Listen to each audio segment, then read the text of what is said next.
O eternal and almighty God, from whom all power and wisdom come, we are assembled here before thee to frame such laws as may tend to the welfare and prosperity of our province. Grant, O merciful God, we pray thee, that we may desire only that which is in accordance with thy will, that we may seek it with wisdom and know it with certainty and accomplish it perfectly, for the glory and honor of thy name and for the welfare of all our people. Amen. We acknowledge we are gathered on Treaty 1 territory and that Manitoba is located on the treaty territories and ancestral lands of the Anishinaabe, Inuak, Dakota Oyate, Dene Sulene, and Nihi-Thuwag nations. We acknowledge Manitoba is located on the homeland of the Red River Métis. We acknowledge northern Manitoba includes lands that were and are the ancestral lands of the Inuit. We respect the spirit and intent of treaties and treaty making and remain committed to working in partnership with First Nations, Inuit, and Métis people in the spirit of truth, reconciliation, and collaboration. Good morning, everybody. Please be seated. Orders of the day, private members' business. The Honourable Official Opposition House Leader. Good morning, Madam Speaker. Will you call for second reading debate this morning from 10 to 10:30 or earlier if the debate is finished? Bill number 228, the Eating Disorders Awareness Week. And from 10:30 to 11, Bill 203, the Abortion Protest Buffer Zone Act. It has been announced that the House will consider second reading of Bill 228, the Eating Disorders Awareness Week Act, from 10 to 10:30, unless... I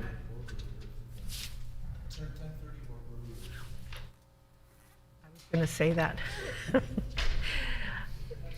Yeah, to 10:30 or earlier if the debate is finished, and second reading of Bill 203 to follow from 10:30 to 11. Bill 203 is the Abortion Protest Buffer Zone Act. I will therefore start with second reading of Bill 228, the Eating Disorders Awareness Week Act. The Honourable Member for Wolseley. Thank you, Madam Speaker. I move, seconded by the member for Union Station, that Bill number 228, the Eating Disorders Awareness Week Act, be now read a second time and be referred to a committee of this House.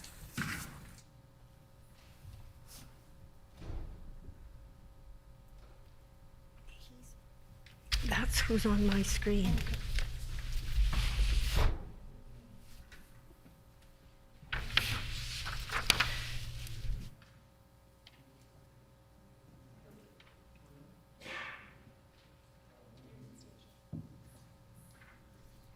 It has been moved by the Honourable Member for Wolseley, seconded by the Honourable Member for Union Station, that Bill number 228, the Eating Disorders Awareness Week Act, be now read a second time and be referred to a committee of this House. The Honourable Member for Wolseley. Thank you, Madam Speaker.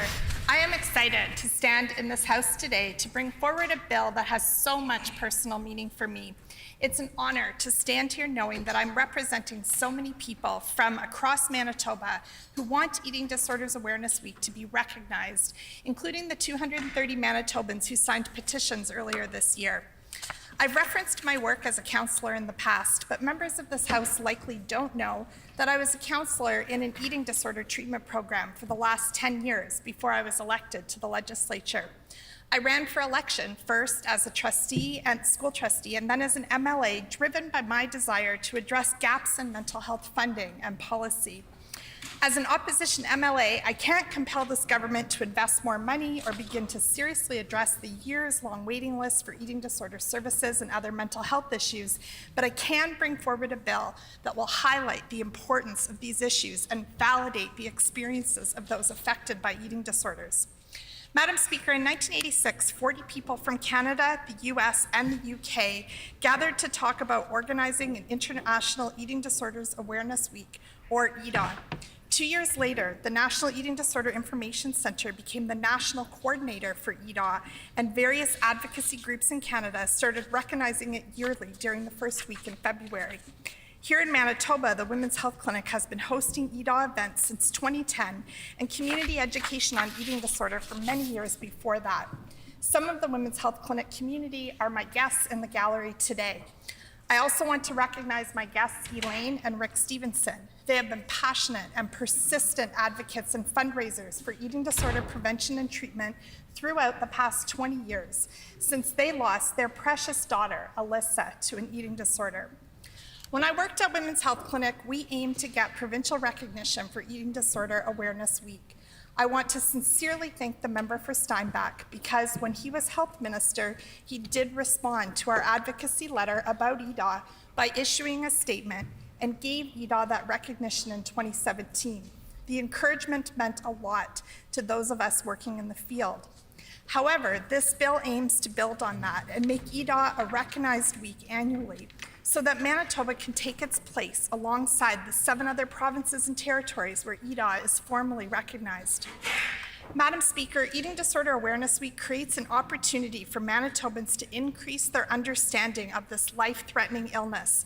Awareness is the critical first step in helping families identify when someone they love is at risk. There's a lot of misconception and stereotypes about who has an eating disorder and that somehow it's a choice. In fact, eating disorders are mental illnesses that have devastating effects on one's physical health, quality of life, and relationships. Underlying the behaviors associated with food and exercise are distorted and self-critical attitudes towards one's shape, size, or self-worth. Eating disorders have one of the highest mortality rates of any mental illness, only recently surpassed in North America by opioid addiction. Eating disorders do not affect just young, affluent white women as we once thought, but in fact affect folks of all genders and from all backgrounds. The most well-known form of an eating disorder involves restriction of food and significant weight loss, but it's even more common to experience binge eating disorder. There's a continuum of behaviors related to food and exercise that qualify as diagnosable eating disorders or as early warning signs. Eating disorders arise from a complex combination of behavioral, biological, psychological, interpersonal, and social factors.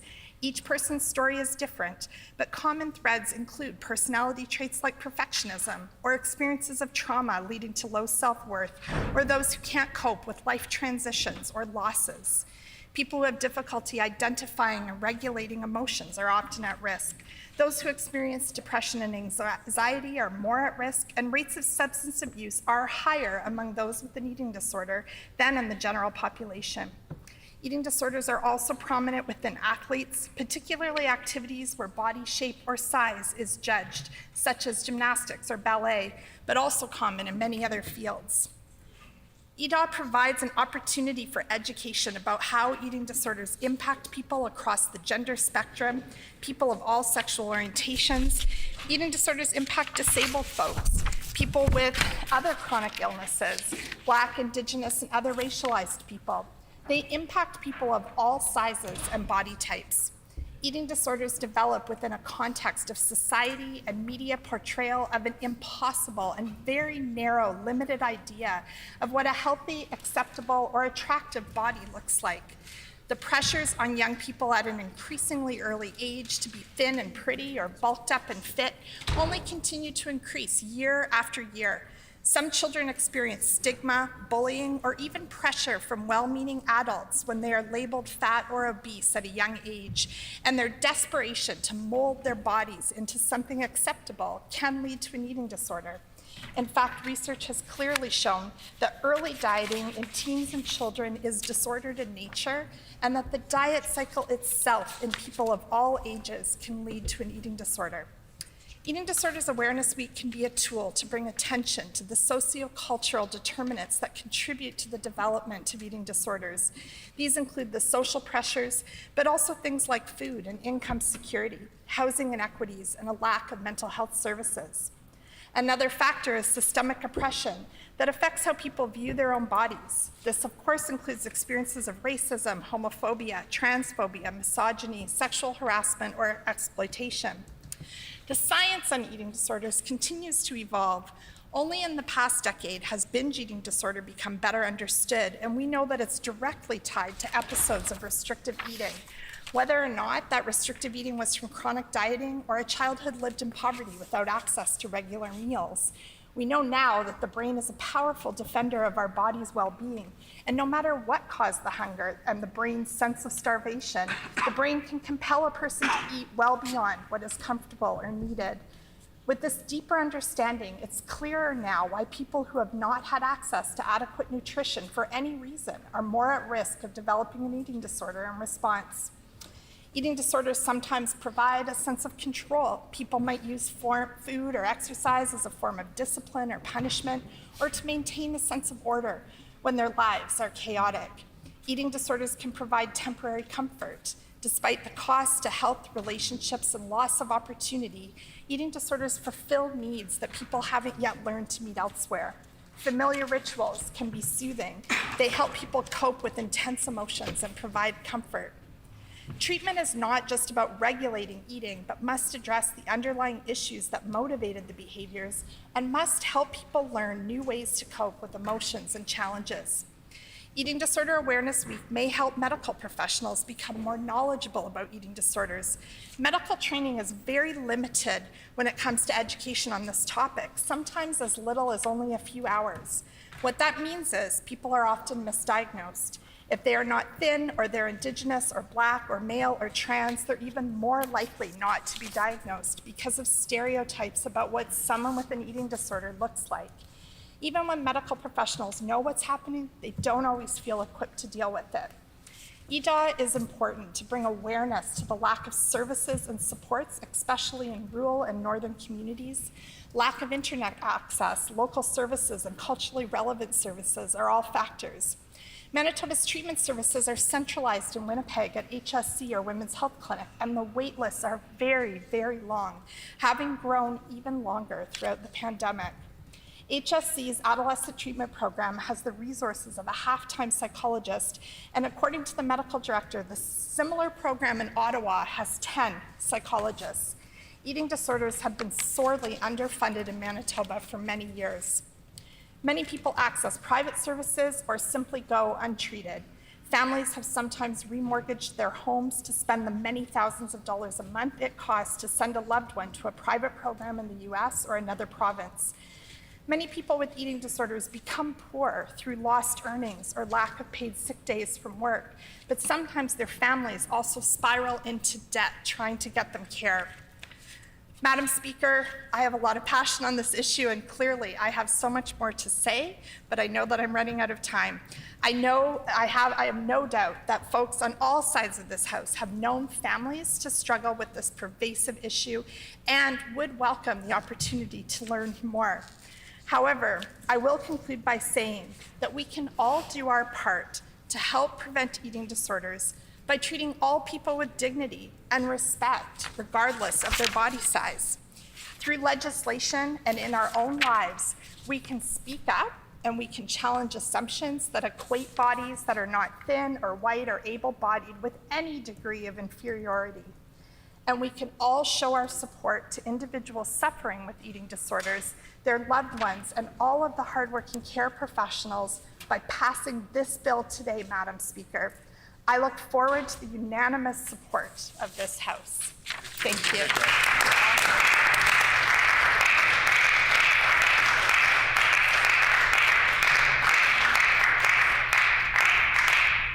A question period of up to 10 minutes will be held. Questions may be addressed to the sponsoring member by any member in the following sequence.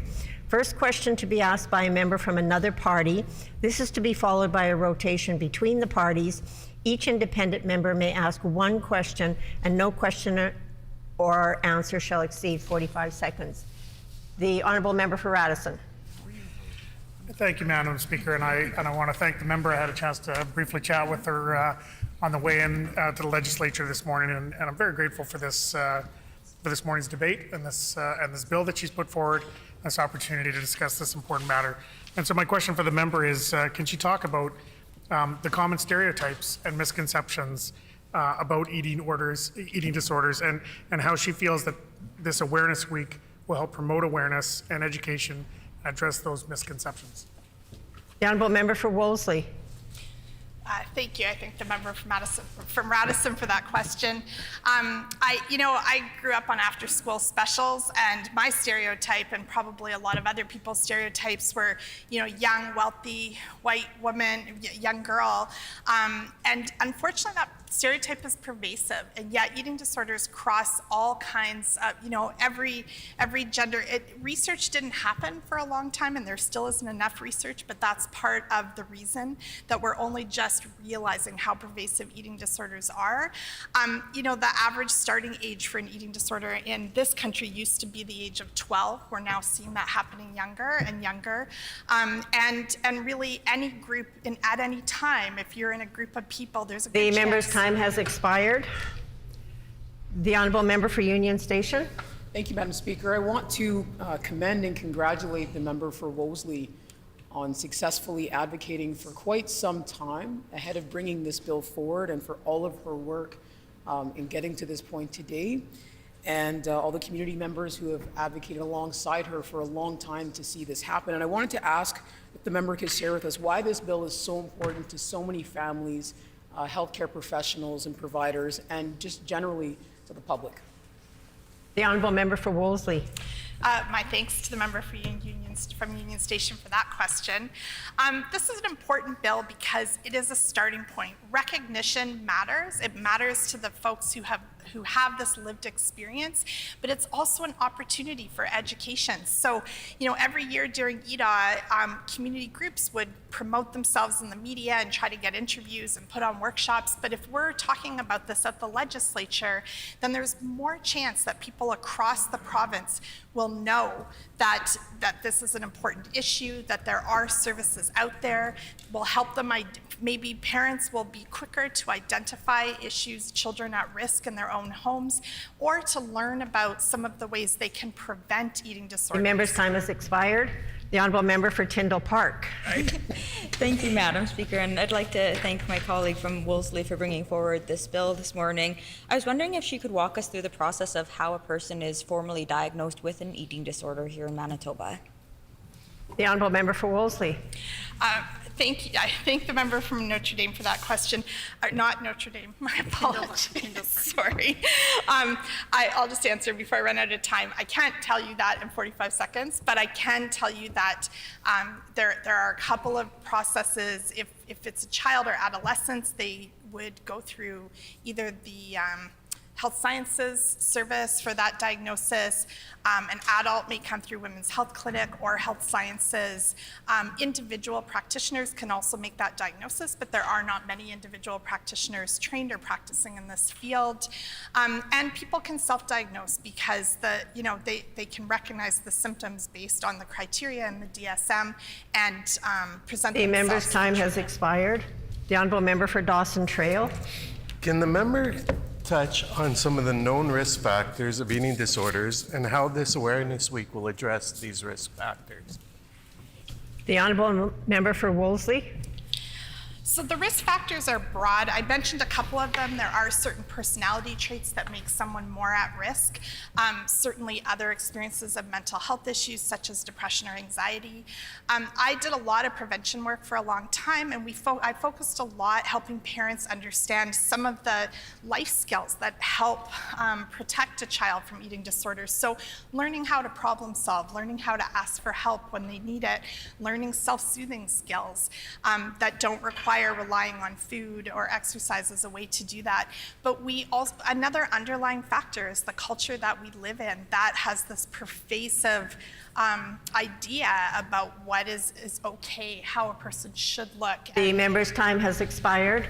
The honourable member for Notre Dame. I'd just like to thank the member for Wolseley for bringing this very important bill forward, and just to acknowledge her advocacy, her professional work, and even her published pieces on this issue. I'd like to ask the member, how many people in Manitoba are currently estimated to have eating disorders? The honourable member for Wolseley. I would love to be able to answer that question for my colleague from Notre Dame. Unfortunately, the statistics are not well kept in Manitoba, and that is something that I'm hoping that the introduction of this bill and further awareness will lead to better collection of statistics. Across Canada, we hear the number 1 million, but that's a very old statistic. Estimates are as high as 3 million, but there's also an issue across the country around proper statistics. We also know that people sometimes die of an eating disorder, but we hear that they died of pneumonia, a heart attack, or suicide because it's not recorded as an eating disorder in the end. The honourable member for Seine River. Thank you, Madam Speaker, and I'd also like to thank the member opposite for bringing forward this bill. I would like the member to identify how treatable an eating disorder is and why early intervention is so important. The honourable member for Wolseley. I apologize, I didn't entirely hear the question. Can I just get you to, I should have the earpiece in. The honourable member for Seine River. Thank you. Okay. How treatable are eating disorders and why is early intervention so important? The honourable member for Wolseley. Thank you to the member for Seine River.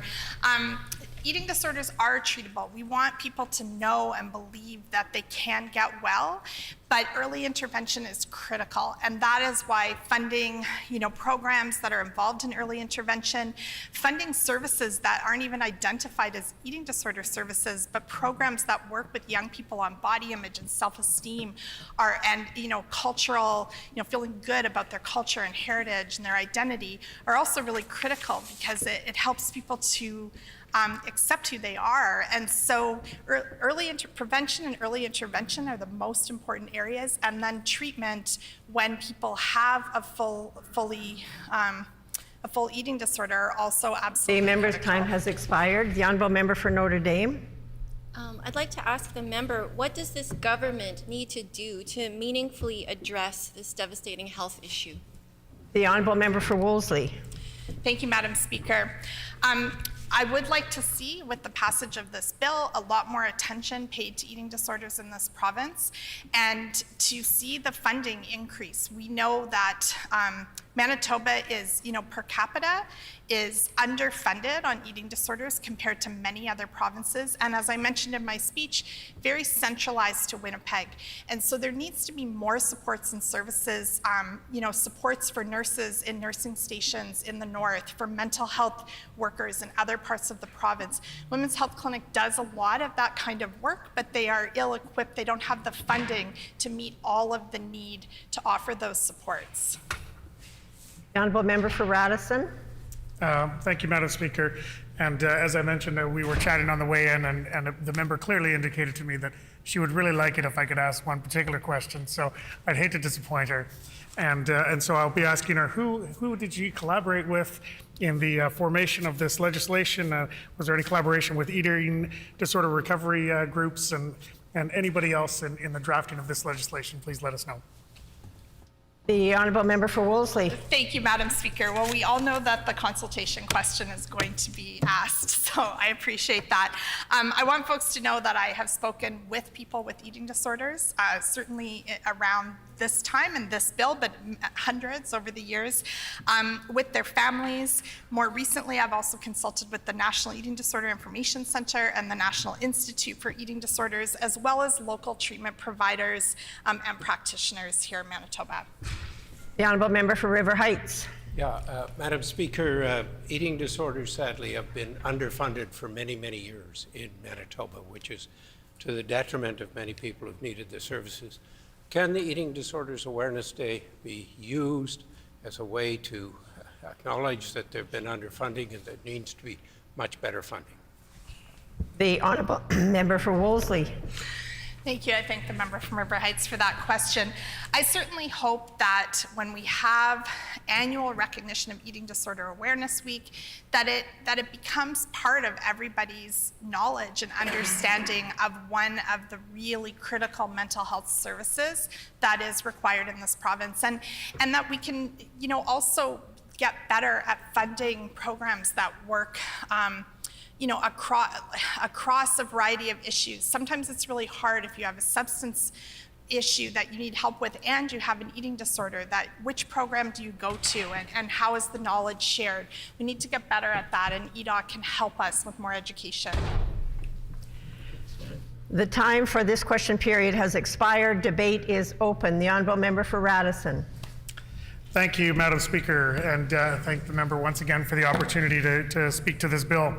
Every Thursday morning at 6 a.m. I played basketball with a bunch of my friends from church, and I came home at 7 a.m. to find my family already having breakfast together, including my 3 daughters. And I have a daughter who's 21, who's studying to be a nurse, a daughter who's 19, who's studying to be a teacher, and a daughter who's 9. And I mentioned to them that I'd be speaking to this bill this morning and that we were going to discuss it in the legislature. And it was really interesting to see the different responses each of my daughters especially gave to that. The one who's practically a nurse now smiled and said, "That's a really, really important and interesting topic. It's something that she's had the opportunity to study. It's something that she's had the opportunity to work on in a medical context and to be able to provide help." And so that was her response. The response of the 19-year-old who's studying to be a teacher was more subdued.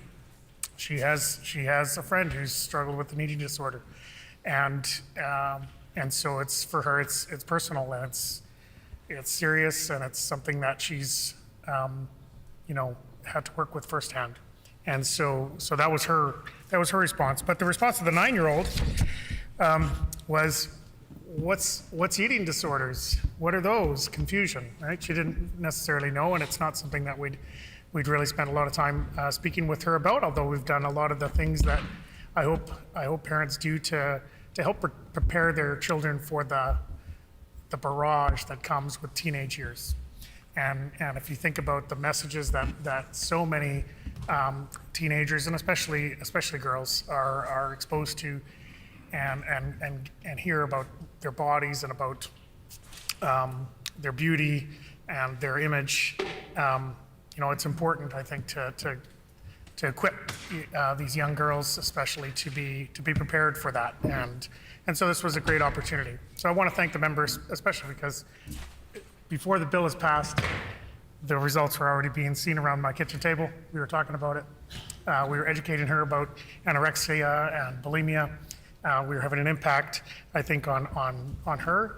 And it's something that she can go forward and be like her older sisters, someone who can support and someone who can help and someone who can show care and concern for people who are struggling. I also want to take a moment to recognize those who are here today in the gallery, and I thank them for coming, and those who have suffered personally and felt it personally. It's very important that they're here. I do want to make sure we get this to a vote, so I thank you very much for your time. Is the House ready for the question? The question before the House is second reading of Bill 228, the Eating Disorders Awareness Week Act. Is it the pleasure of the House to adopt the motion? Agreed? Agreed, and so ordered. We will...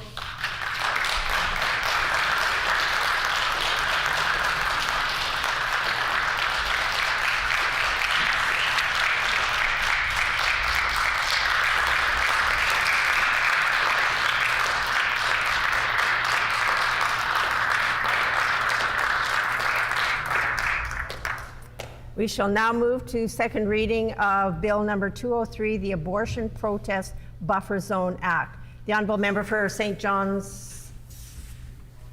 Oh, okay. Miigwech, Madam Speaker, I move, seconded by the member for Notre Dame, that Bill 203, the Abortion Protest Buffer Zone Act, be now read a second time and be referred to a committee of this House.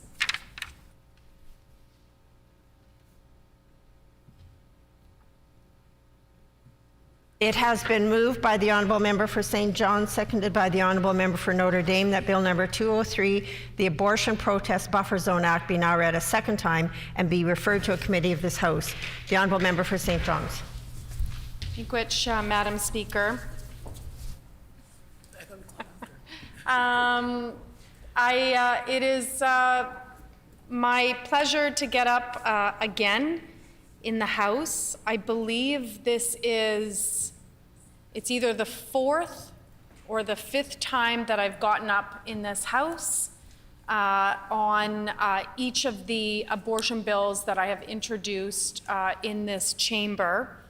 I believe since 2017 or 2018. Just on Tuesday, as everybody knows, in the chamber, we had an Opposition Day motion, and the Opposition Day motion called on the government to stand up for abortion rights and abortion access in Manitoba, and to stand up for Manitobans accessing reproductive health, which also includes abortion in our healthcare facilities. The Opposition Day motion asked that this House stand in solidarity with our relatives in the US who are now under the most extreme attack on their rights and on their bodily autonomy. That Opposition Day motion asked this House to stand up to support children going to school, not to be harassed and molested by grown adults, anti-choice adults who choose to protest in front of schools. And the Opposition Day motion asked that this House stand up for those Manitobans that work at delivering reproductive justice and, more specifically, abortion access. And, it's pretty straightforward, Madam Speaker. That Opposition Day motion was pretty straightforward. Unfortunately, every single one of the members opposite got up on Tuesday afternoon and voted against those things, voted against their own constituents. They got up in this House, which they're elected to do. They're elected to do what's in the best interest of Manitobans. And they all got up in this House proudly, gleefully, and they voted against Manitobans' rights to access abortion services and to access safely reproductive health in all of its myriad of manifestations. And that's a sad commentary. It's a sad commentary that I'm up here again. I can't remember if this is my 4th or 5th time introducing this bill. It's a simple bill. It's a simple bill that at other jurisdictions, including Alberta, Ontario, have already instituted. This bill in particular protects Manitobans when they are going into the women's hospital or they're going into the women's clinic or the women's health center to not be harassed, molested, intimidated by anti-choice Manitobans who stand out there, who feel that it's their right to tell other Manitobans what they should or should not be doing with their bodies. And it's a simple bill to protect those Manitobans that work on the front lines of delivering health care, essential health care to folks that want to access abortion services. And again, it's a simple bill to stand up for children, not to have to leave on their lunch break and have to make their way through anti-choice Manitobans with all of their ridiculous propaganda. And I've said this now, this will be, I think, the 3rd time that I'm saying this. I specifically remember, and I've had people reach out to me about their kids going to school and being harassed by these grown adults, anti-choice adults. But I remember one day, a couple of years ago, when my son was still in high school, my son calling me and saying, "Mom, do you know what happened at school today?" And I said, "No." And he said there were anti-choice protesters. And he said they were yelling. These anti-choice protesters parked themselves right across the street in front of the McDonald's, where they know everybody, all the kids go to McDonald's. They parked themselves there with their propaganda signs, and they were yelling at 12-year-olds, kids in grade 7 and 8, about abortion. Like, nobody's thinking about abortion in grade 7 and 8, and certainly nobody's thinking about abortion on their way to get lunch. And so here's a bill that can prevent all of that, can prevent Manitobans in a variety of different fronts from getting harassed from anti-choice Manitobans. And yet here we are again. I have to keep getting up and saying the same speech over and over again because members opposite don't want to stand up for Manitobans' right to access reproductive health care. It is a sad commentary. It's a sad commentary that we still have members opposite that can't even utter the word abortion. And, you know, I want to disabuse the notion that we should be cautious, ever so cautious, for ministers, grown men in this chamber who are getting $150,000 a year to run the province and do what's in the best interest of all Manitobans. And we're supposed to kind of be, we're supposed to be okay with the fact that some of these men can't even utter the word abortion. And yet these are the same men who make the policies in respect of abortion. And I hear titsing and whatever member opposites are doing. How can you be a minister? How can you be in charge of a province if you can't even utter the word abortion? There's nothing wrong with the word abortion. There's nothing wrong with the act of abortion. There's nothing wrong with Manitobans seeking out abortions. And honestly, there's nothing wrong if people don't believe in abortion. That's fine. When you get pregnant, don't have an abortion. It's as simple as that. But for people to sit in here and think that we have to kind of tiptoe around the issue of abortion, particularly right now when US citizens are under like the most archaic dinosaur attacks on their bodies. And I said this in my Opposition Day motion speech. We have states right now in the US who are openly contemplating, as they're getting interviewed on CNN, they're openly contemplating banning contraceptives, condoms, the pill. They're openly considering banning citizens who want to leave the state to access abortion, restricting their movement to go access an abortion in another state. That is some craziness that I don't think anybody on this side of the House would have ever thought we would have seen.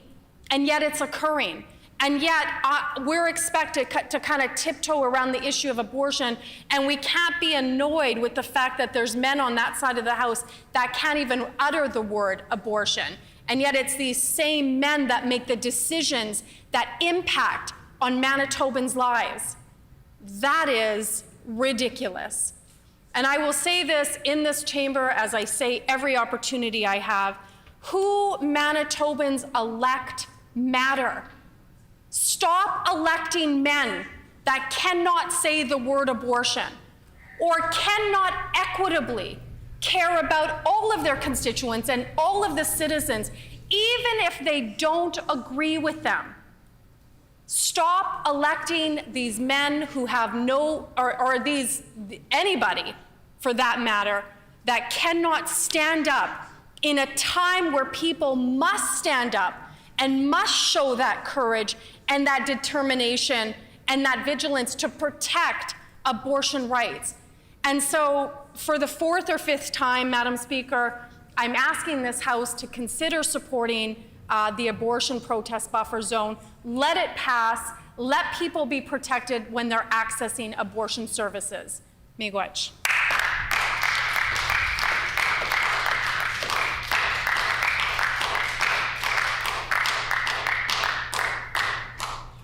A question period of up to 10 minutes will be held. Questions may be addressed to the sponsoring member by any member in the following sequence. First question to be asked by a member from another party. This is to be followed by a rotation between the parties. Each independent member may ask one question, and no question or answer shall exceed 45 seconds. The honourable member for McPhillips. Thank you very much, Madam Speaker, and I thank the member for bringing in the Abortion Protest Buffer Zone Act for discussion this morning. My concern, or my question to the member for St. John's, is the narrowness of the scope and why we're not looking at expanding the protected services that of women, children, and indeed all individuals accessing healthcare services should be protected from. An example, during the height of COVID, we had individuals misinformed who were attending our healthcare facilities, loudly protesting and blocking people who were getting COVID treatment and such. Would the member look at an amendment to expand the buffer zones to indeed protect all individuals accessing medical services in Manitoba? The honourable member for St. John's. Well, I appreciate the question, and I'll point out this, and the member knows full well that I introduced a bill in this House to prevent any protests in front of healthcare facilities, specifically in respect of COVID. And what happened? Nobody on that side wanted to support it. And I know that he took my bill that I introduced and he put his name on it and introduced it. So I would encourage him that if that's what he wants to do, talk to every single one of these members here and get them to pass it. The honourable member for Burroughs. Thank you, Madam Speaker, and I want to say thank you to my wonderful colleague for standing up strongly for abortion rights, which is a human right. And as we all know that this PC government is known for their cuts, especially to healthcare. I would like to ask how these cuts hurt women's access to healthcare in Manitoba. The honourable member for St. John's. Miigwech, to my colleague. You know, we have the Women's Health Clinic that does phenomenal work, like absolutely phenomenal work. Everybody that works there are phenomenal human beings that step up day in and day out and do just great work. And they have to routinely ask for donations so that they can give out free contraceptives or provide abortion. They shouldn't be having to do that. It is essential health care. This government should be supporting those services in the most comprehensive and robust way possible. The honourable member for River Heights. Speaker, we support the initiative from the MLA for St. John's. It is important to the reproductive and mental well-being of women in Manitoba. I do have a question which is important for people to understand why this bill is still needed when there is federal legislation which protects people near healthcare facilities. The honourable member for St. John's. This bill, and I appreciate the member for River Heights, Miigwech, and he's absolutely right that this is also a part of mental health, right? For folks that are going in to access these services. I cannot tell you how many Manitobans have reached out to me to talk about how traumatized they were to go through, again, these anti-choice Manitobans who maybe they were going there, they were miscarriaging, or they had a stillbirth and they had to go through these. So I actually really appreciate him bringing up the mental health capacity. Again, why this bill is important is because it is specifically in respect of those anti-choice Manitobans who intimidate and bully Manitobans in accessing essential health care. The honourable member for Brandon East. Thank you very much, Madam Speaker. And I do also want to thank the member for bringing this forward, and the member from River Heights kind of touched on a little bit of what I was going to talk about or ask, because I do know in the most recent federal election, all party leaders across the scope stated that the issue of abortion in Canada was settled. And I'm just wondering if the member would agree that the additional hyper-politicization of the issue, does it trigger any thoughts or issues that women who have gone through the services or others that have gone through the services may apply because of it. The Honourable Member for St. John's. I'm not sure what his question was about at the last part of it, but what I will say is this. This isn't hyper-political. This is a real issue in the lives of citizens who want to access abortion. And I'll remind the member opposite that 75% of current elected Conservative MPs are anti-choice and are proudly anti-choice and have said routinely that they would put in measures to restrict abortion. And actually, since 2007, 47 private members' bills or motions have been brought forward federally. That's dangerous. The Honourable Member for Burrows. Thank you, Madam Speaker. I would like to ask to my colleague, have there been incidents in the past that suggest this bill could help protect women and service providers from violent attacks?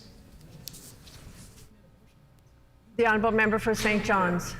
You know, if there's a bill in Order. place, if there's legislation in place that protects facilities that are offering abortion services, you're protecting the folks that are on the front line. A really good example, Madam Speaker, is, you know, just a little while ago when we had the freedom truckers, white nationalists, they actually went to target the Women's Health Clinic.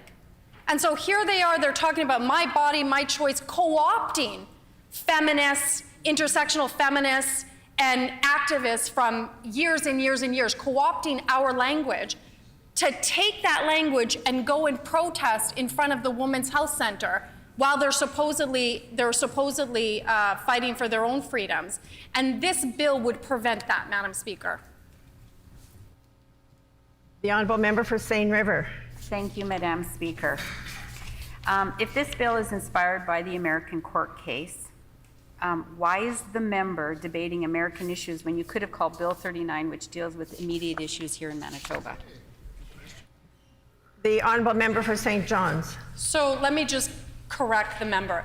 This bill is not inspired by what's going on in the state. It's inspired by every November we have anti-choice Manitobans who for 40 days and 40 nights go in front of hospitals, go in front of the Women's Health Clinic, go in front of schools and harass and intimidate and bully Manitobans because they don't believe in abortion. Order. That's what this bill is about. It's preventing that. And if the member doesn't think that what's going on in the States doesn't impact us here, I would suggest she does some more research. The Honourable Member for Burrows. Thank you, Madam Speaker. Why does the member think the government would oppose such sensible legislation? The Honourable Member for St. John's.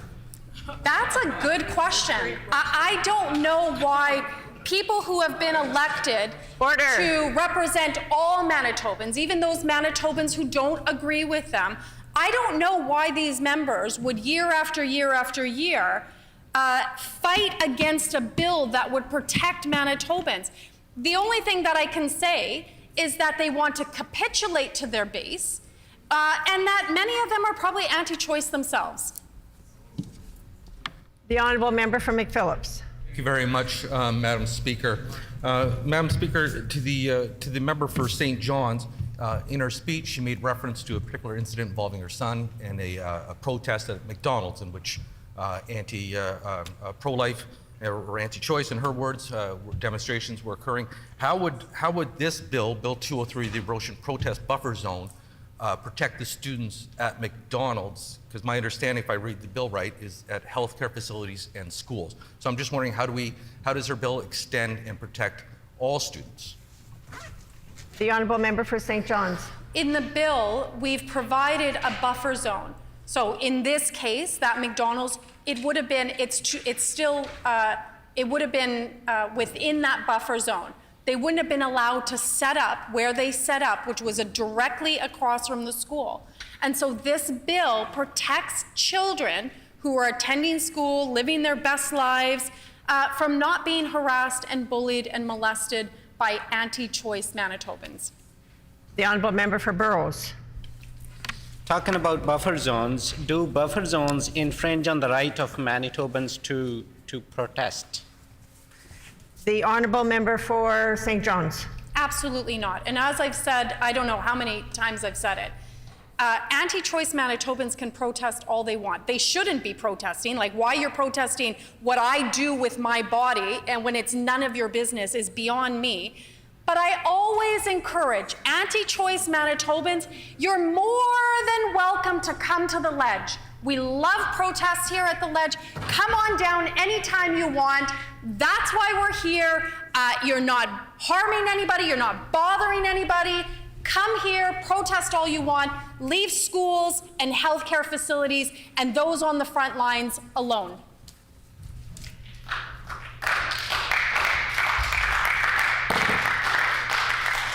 The time for this question period has expired. Debate is open. The honourable member for McPhillips. Thank you very much, Madam Speaker. And it's my pleasure to rise and put a few brief comments on Bill 203, the Abortion Protest Buffer Zone Act. Before I begin, though, Madam Speaker, I think it's important to put on the historical record all of this legislature's and all MLA's condemnation of what occurred yesterday in Peterborough with Jagmeet Singh, the leader of the National NDP Party.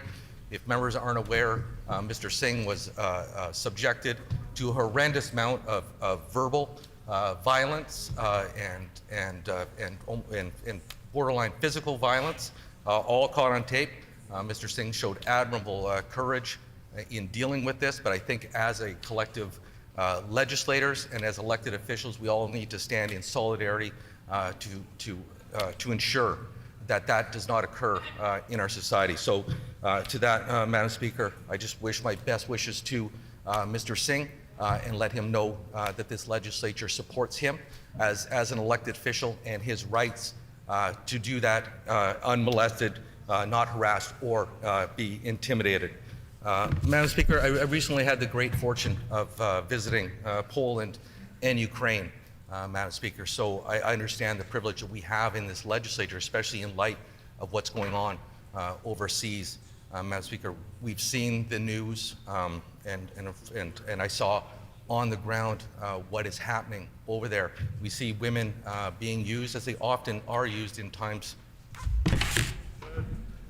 of war, Madam Speaker. We've read and horrific stories of women, children being raped by Russian soldiers, Madam Speaker, and in many instances, obviously resulting in, and it's unfortunately it's sad to say, Madam Speaker, but it is a long historical part of war where women are subjected to sexual violence, Madam Speaker.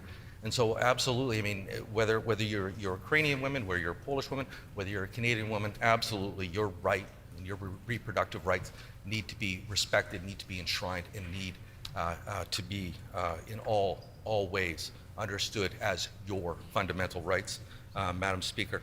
I think it's very appropriate that the member for St. John's is actually bringing this bill here in this legislature this morning, Bill 203.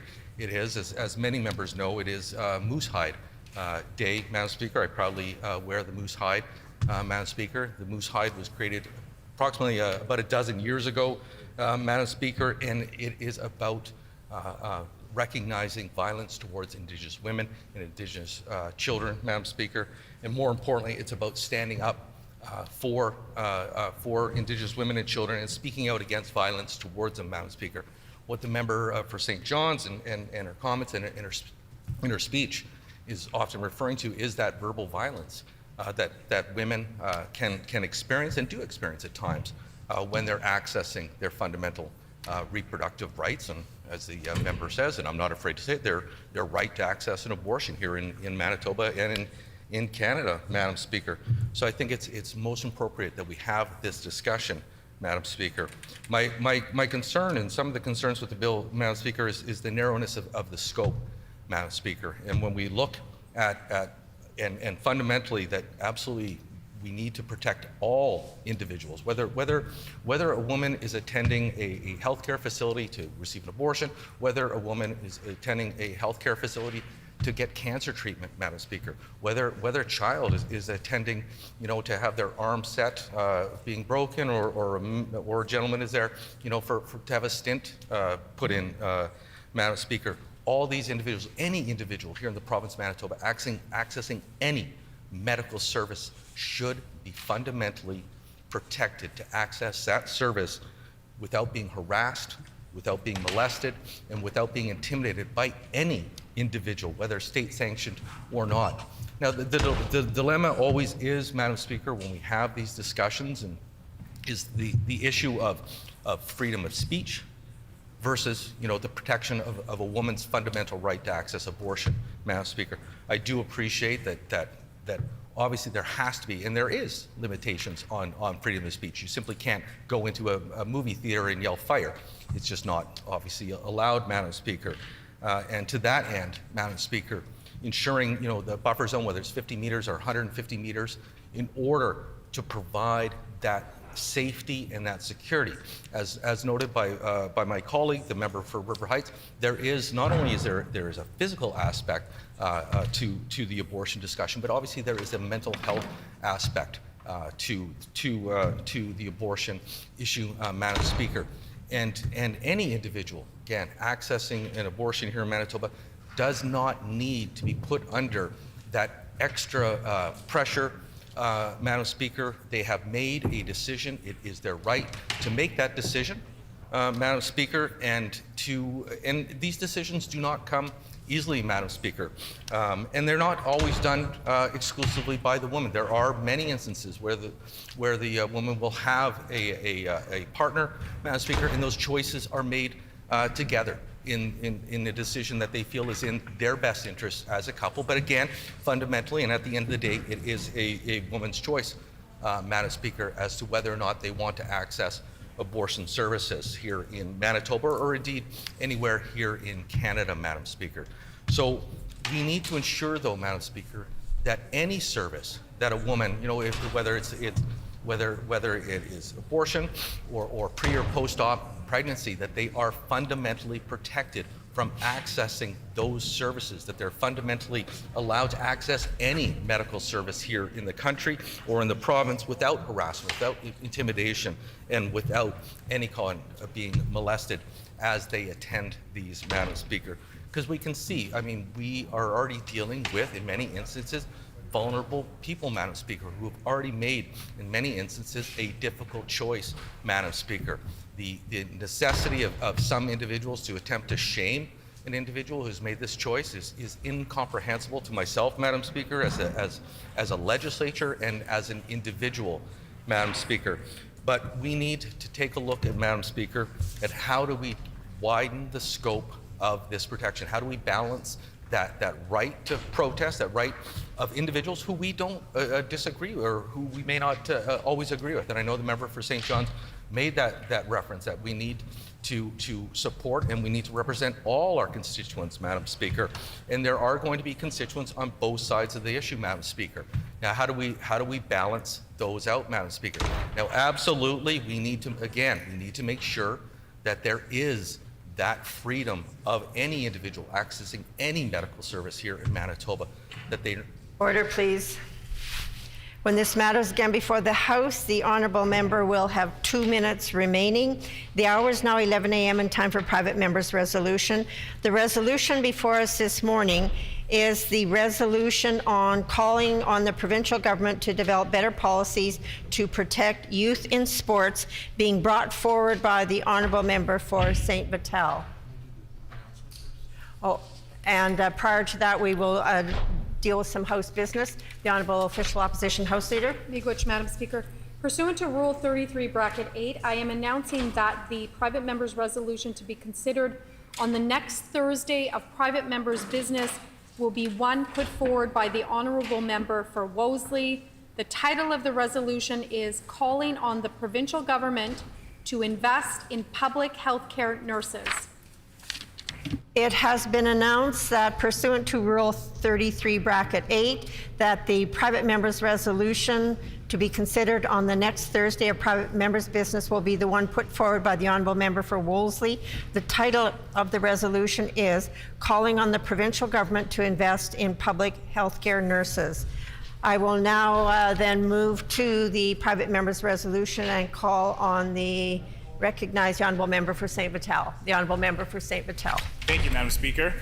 I move, seconded by the member for St. James, that therefore be it resolved that the Legislative Assembly of Manitoba urge the provincial government to develop better policies to protect youth in sports from potential abuse, such as preventing coaches, teachers from having players and students at their homes, and by implementing services such as a dedicated text and phone line for athletes to report instances of sexual assault.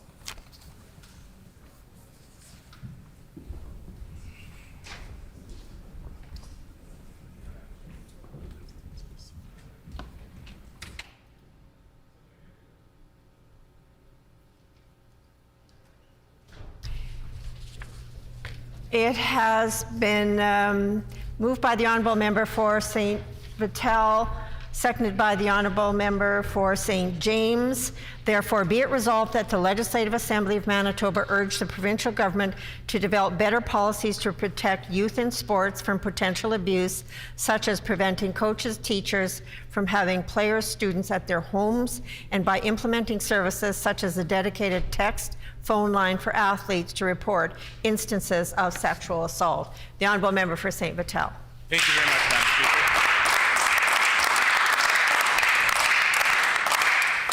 First of all, Madam Speaker, I'd like to begin by thanking the community activists and organizers who've been leading the charge over the last few weeks in light of the revelations by Coach and actions by Coach at Churchill and Vincent Massey high schools in Winnipeg.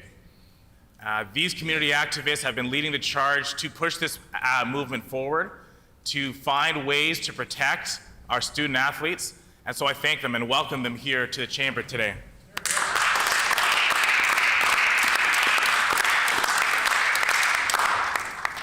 The action that they're looking for it stems from seeing some of the wrongdoings that we've all seen in the papers over the last few weeks of harassment, abuse by coaches.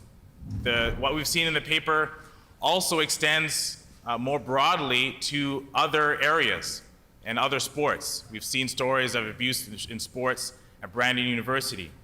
We know there were instances in the ballet here in Winnipeg. And we know in all other areas, sadly, there are instances where there are abuse, sexual abuse, verbal abuse, and bullying as well. And these forms of harassment are unacceptable in our society. And even though there might be some processes in place, it's on us to look at those, review those, and see if they're enough. Or to see if there are better ways that we can protect, and in this case, protect our youth, our young people, our students, our athletes in sports. And so I'm glad for the effort that they have put in to bring us here today and to motivate us as elected officials to take the steps that we can to take this issue seriously and put real action forward to protect our students. And I want to begin by saying that this issue for me, as well as being something that I'm glad to have been brought by community, is a personal issue. I was involved in sports for many, many years.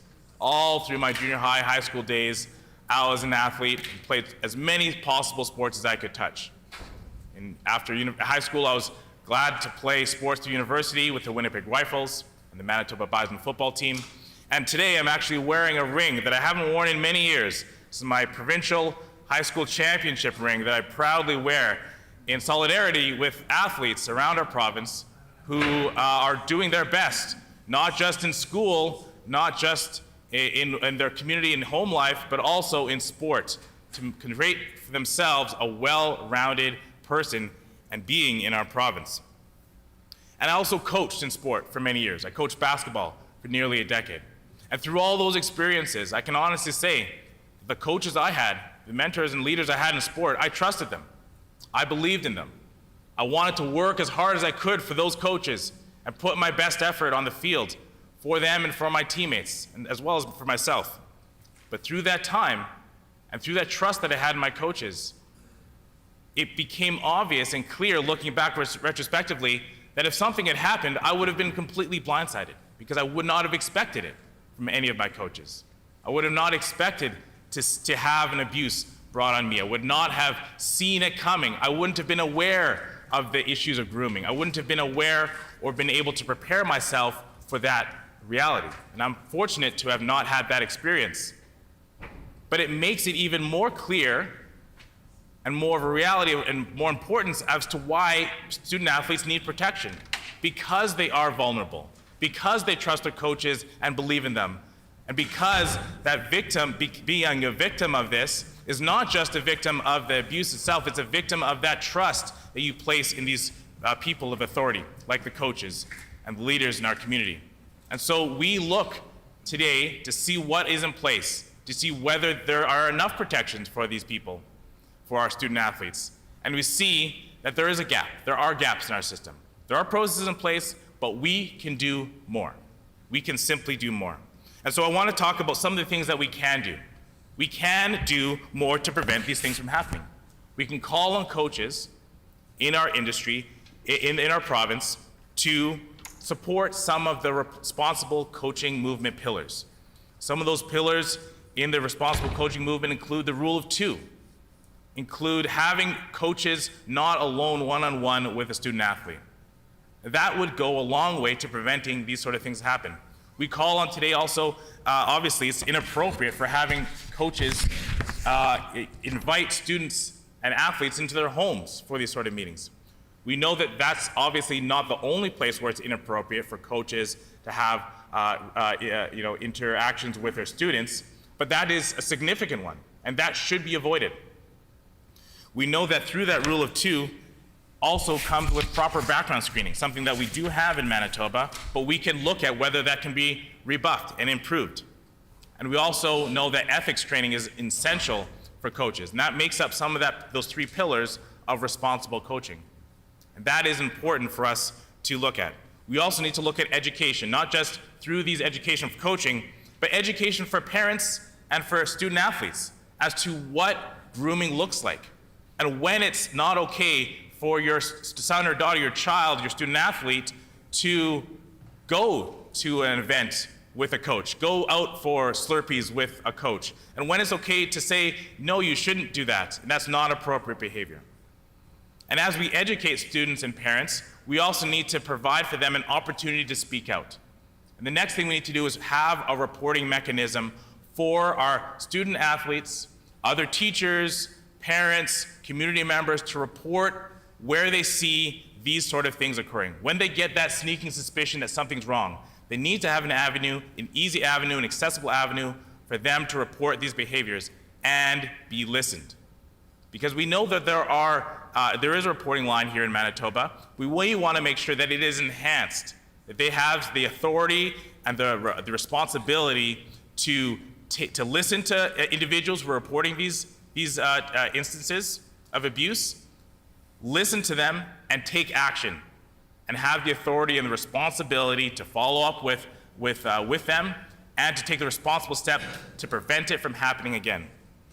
And further on that, Madam Speaker, or Mr. Deputy Speaker, I want to also say that it's important for us to know that when these sort of things do happen, unfortunately, in our community, we want there to be supports for the victims so that they can be made whole after they've gone through this tragic event, that they can become, once again, members of our community and feel like they've had the support they needed to move forward after these tragic incidences.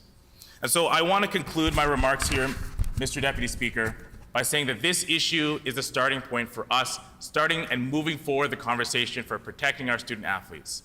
I hope that we can pass this resolution today in a bipartisan and a non-partisan way so that we can take an honest look at how we best protect our student athletes. And finally, Mr. Deputy Speaker, I want to just say, for any student athlete who's watching this at home and needs help dealing with something today, that there is a current support line, a safe support line here in Manitoba. So if you're watching this and you want to have want to reach out and to talk to somebody about this, please call 1-833-656-7233. That is the safe sport line here in Manitoba. So if you would like or need to talk to somebody about an issue that you're dealing with now, you can call that number. Thank you very much.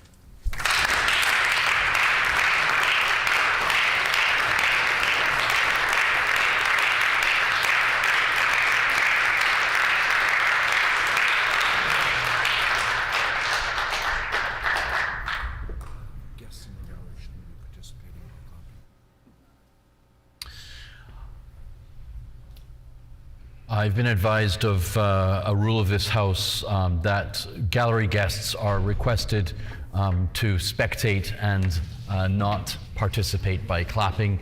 Certainly no offense taken, but it is a rule and it is my job to uphold those rules. A question period of up to 10 minutes will be held, and questions may be addressed in the following sequence. The first question may be asked by a member from another party. Any subsequent questions must follow a rotation between parties. Each independent member may ask one question, and no question or answer shall exceed 45 seconds. The honourable member for Fort White. Thank you, Mr. Deputy Speaker, and I want to thank the member opposite for St. Vital for bringing forward such an important resolution here today. As a former athlete myself, I do understand the importance of this and the need for protecting our youth. My question to the member opposite is, in his resolution here, he states that whereas support services such as dedicated text phone line for athletes to report incidences of sexual assault aren't currently in place, and yet the member opposite mentioned in his opening statement that there is a dedicated phone line that this province has in place. So I'm a little confused as to what the member's asking in the actual resolution when he acknowledges there is a dedicated phone line for that.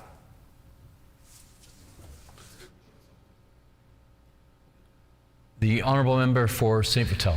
Thank you, Mr. Deputy Speaker. I'm glad for the question, and I recognize the member's years of dedication to sports, and I think that's important to acknowledge the importance of safe participation in sport.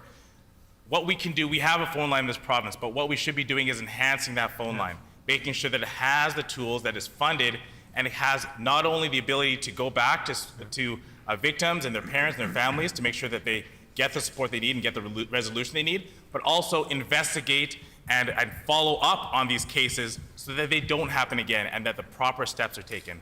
That phone line needs to be enhanced and supported with proper funding. The honourable member for St. James. I'd like to thank my colleague for bringing forward this important resolution, and I'd like to ask, why would youth be hesitant to come forward and report that they've been sexually assaulted? The honourable member for St. Vital. Thank you. I thank the member for the question. And I want to just recognize the member for St. James for all of his hard work with moving this resolution forward, reaching out and listening to the community to bring this here today, because he recognizes the importance, as well as the rest of our caucus, the importance of keeping kids and athletes safe. Victims might not come forward because of hesitation of the stigma around abuse, around that fear of what might happen to that coach, whether they might even be listened. There are so many barriers that people might have, hesitations and fears about bringing these things forward, that we need to make it easier and more anonymous and make it more tools for them to bring these things forward in a safe manner where action will actually be taken. The honourable member for Swan River. Yes, and I thank the member from St. Vital for bringing this really important resolution forth. I know as an educator for 35 years, coach for 32 years, and an athlete, been involved in athletics all my life, I think this is so important to protect our youth. So from the member's perspective, what are some supports that could better assist survivors of sexual abuse as they're on their journey of healing?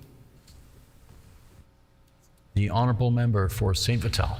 Well, survivors who've survived assaults need a lot of support, and they need the help, they need the counseling, they need the guidance, but they also need to know, first of all, that they're going to be listened when they bring these things forward. They know that action's going to be taken on their case, and they also want to know that that there's going to be preventative measures taking place. And these are some of the steps that we're looking forward. We're starting with the resolution and moving beyond this.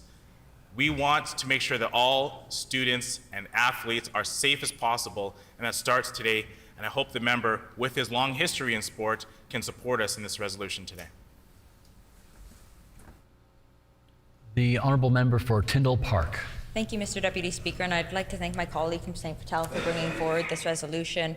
I was hoping that he could speak a little bit more to the dedicated text line. I know, thinking specifically about the generation currently in high school, teens and youth, and how tech savvy they all are, as well as just the anonymity potentially behind this dedicated text line, why this is such a critical piece of this legislation. The honourable member for St. Vital. Thank the member for the question. It's really important. One of the key aspects of the phone line or a text line is that it's easily accessible. We know that young athletes these days often communicate via text, and that's why a text line is important. That's why it increases the accessibility and the ability for people to reach out in a manner that they feel comfortable with and that they can do safely, and hopefully make them and encourage them to report these things whenever they're victims of it. The honourable member for Fort White. Thank you, Mr. Deputy Speaker. Again, as a former athlete, I'm really proud and excited that this bill is coming forward, this resolution is coming forward, and I understand the massive importance of this as an athlete who played sports throughout high school, university, and then on to the professional level. This is so important to protect our kids, and this bill is so important as a father of a young 9-year-old myself who's very actively involved in sports. And it's very important that we all work together to protect our youth.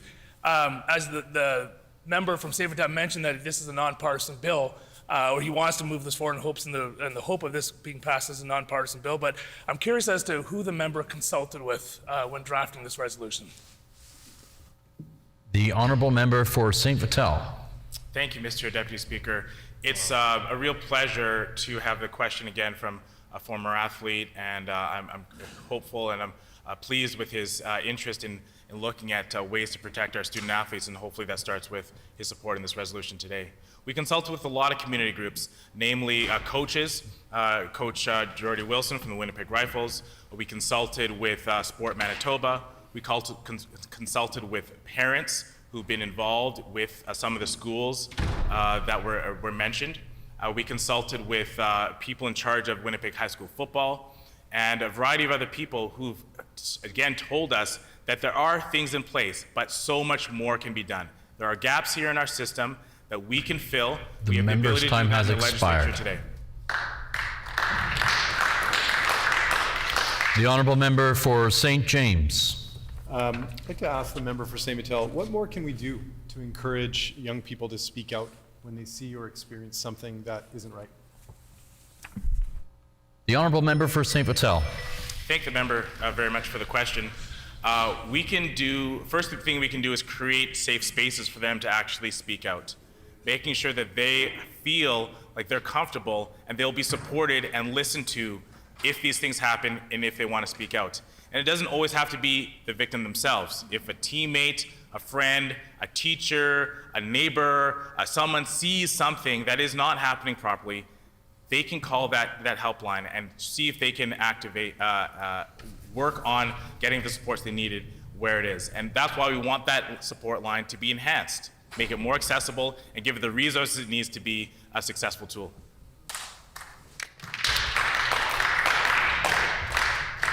The honourable member for Swan River. Can the member speak to how he feels social movements such as the Me Too movement empowers survivors to speak up and speak out on sexual abuse and violence within the school environment and in sport? The honourable member for St. Vital. Well, I think that there are many movements around, Mr. Deputy Speaker, that encourage people to speak out against wrongs. And I think the Me Too movement had its place. And I think also that in sport, the movement brought forward by the community members who are here today and many others are pushing us forward in our own movement in Manitoba. The movement is to protect kids in sport. And let's do that in part and as a starting point, by passing the resolution today. The Honourable Member for St. James. Thank you. I'd like to ask the member about the importance of counseling services for athletes who have been impacted, and if he could expand on the need for that in Manitoba. The Honourable Member for St. Vital. Thanks so much for the question. You know, when these do happen, victims need support. They need the counseling to be made whole again, to become a complete person and go back into our society and feel fulfilled in their lives. And we know, sadly, that many of the victims of abuse continue to build on cycles of either violence or harassment in their lives, or it comes out in other ways through addiction or mental health issues. And by getting that counseling right as that incident occurs, it can help to end that cycle of addiction or mental health issues that might come in later on at life. And so I think it's very critical for us to take steps to get counseling services. Member's time has expired.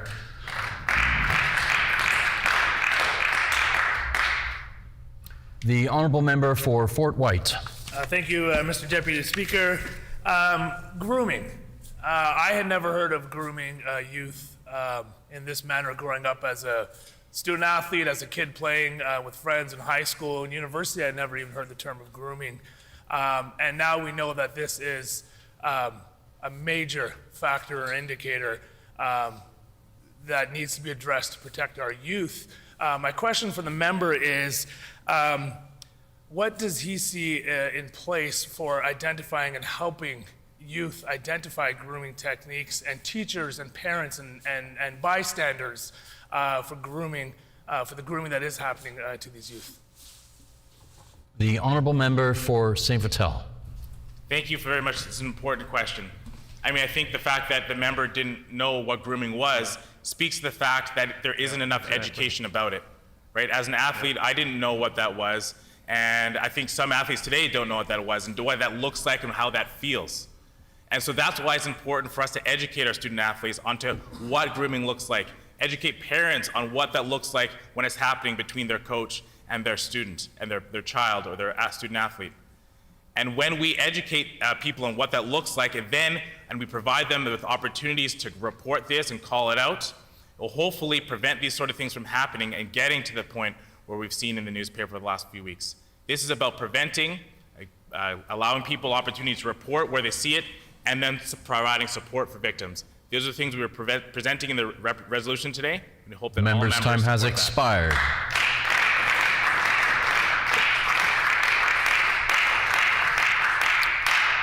The time for questions has ended. The floor is open for debate. The Honourable Minister of Sport, Culture and Heritage.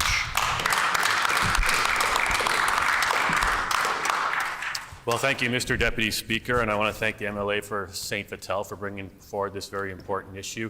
I know it's all members of the House, in fact, agree that everyone deserves to enjoy sporting events as a youth, a young adult, at any point in their life, and it's particularly egregious when somebody, particularly someone like a coach or a teacher in a position of power, takes advantage of someone in that position. It is particularly terrible. I know that everyone in this House, and I say everyone across the province, were particularly angry and upset when they heard the news not too long ago about this particular case. And I know I share the thoughts and prayers with the families and certainly the survivors of this horrific act. Mr. Deputy Speaker, I do commend the police for doing their job and investigating this, and looking forward to the outcome of this investigation, Mr. Deputy Speaker.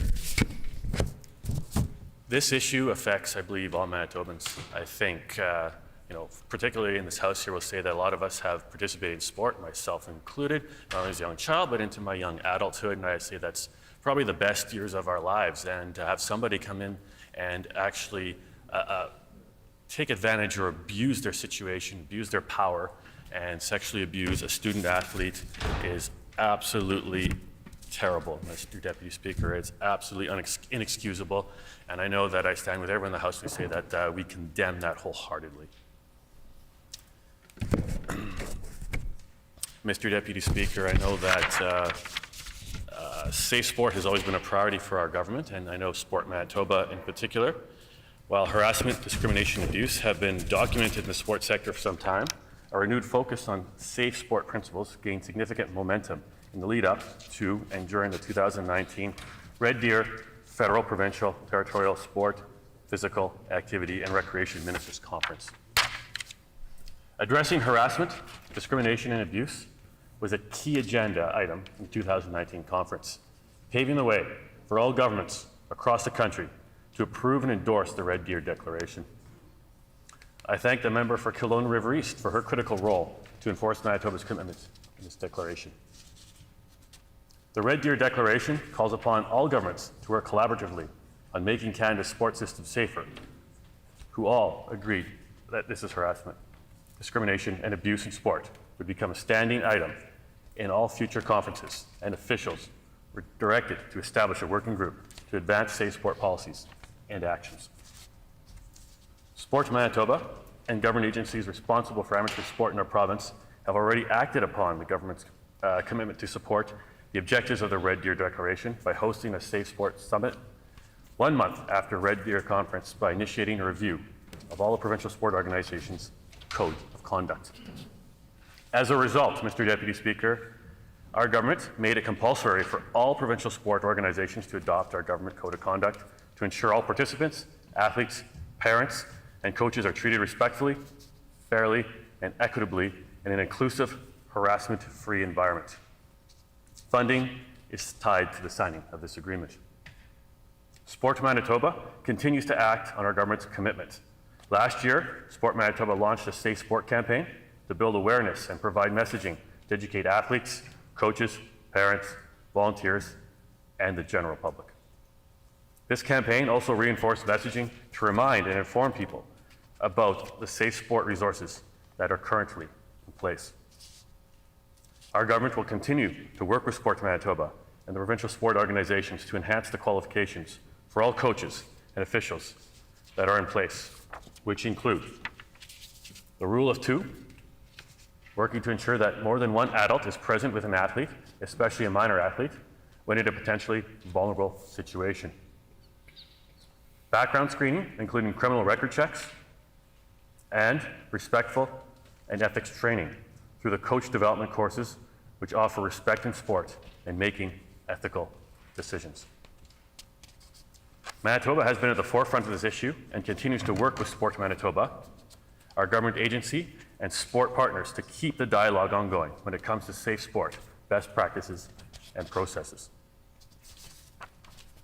Our government is committed to providing safe sport environments for Manitobans and are always looking for opportunities to strengthen or enhance safety measures. Just yesterday, I was happy to attend Sport Manitoba along with our provincial sport organizations to launch the Pathway to Safer Sport, a comprehensive framework of tools, templates, and resources that empower provincial sport organizations and all who participate in sport in Manitoba to create a safer report system. Sport Manitoba was the first sport organization in the country to mandate respect in sport training for all Manitoban coaches, taking the responsible coaching movement pledge, and have committed the true sport principles. On this pathway, Sport Manitoba continues to build on this framework by introducing 3 key services for preventing, addressing, and acting on misconduct or maltreatment in sport: the Safe Sport Line, good governance policies, and a new partnership with Sport Law. Mr. Deputy Speaker, Sport Manitoba was the first provincial sport leader to implement the services of a toll-free support line.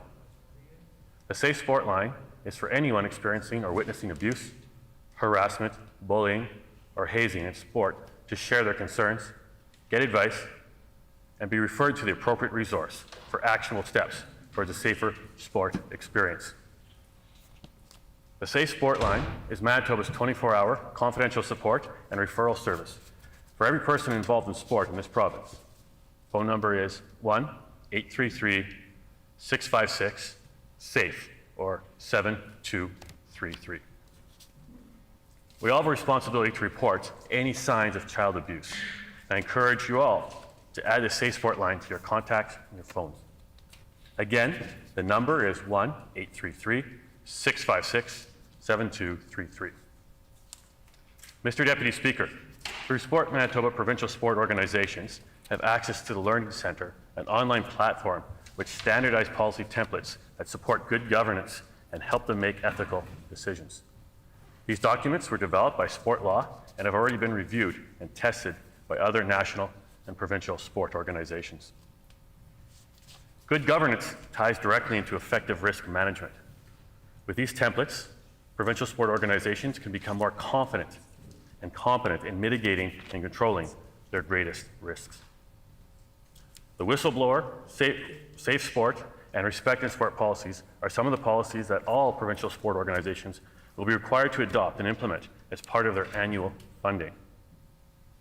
We encourage you to ask your coaches, recreational directors, and community sport conveners about safe sport policies that they already have in place.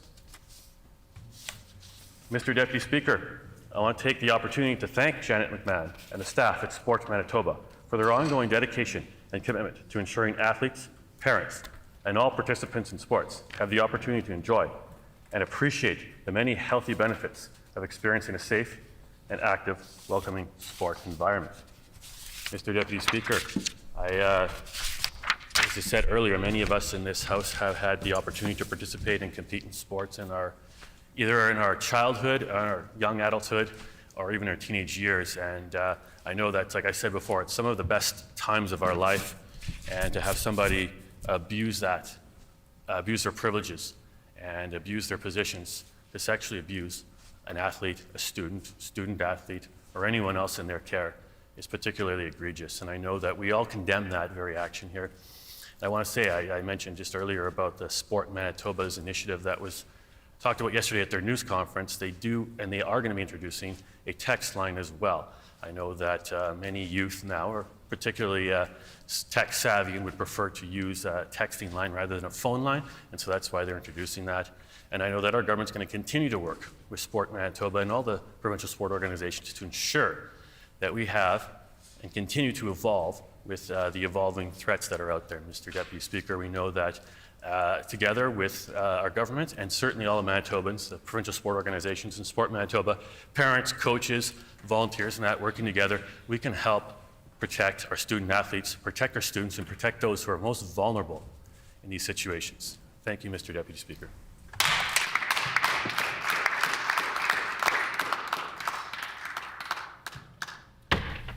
The Honourable Leader of the Official Opposition. I rise today as the member who represents Churchill High School in the Legislature. I also rise as part of a team that has my colleague from Fort Garry, former football player and coach, who represents Vincent Massey in the Legislature. And I rise as the parent of two student athletes in high school sport who play hockey, basketball, and football. I want to begin by acknowledging the survivors. I want to acknowledge the courage and say that the trauma that you have experienced should never have taken place. And in acknowledging your courage, we must honor your actions to date by following through to make changes to ensure that such things don't happen again. We have to honor your courage with action. I want to acknowledge the many folks who are here today, beginning with Jordy Wilson, who has taken a spearhead role here, Fran Taylor, an educator who helped to raise this in terms of attention, the many athletes, former athletes, current coaches, and parents who join us here today.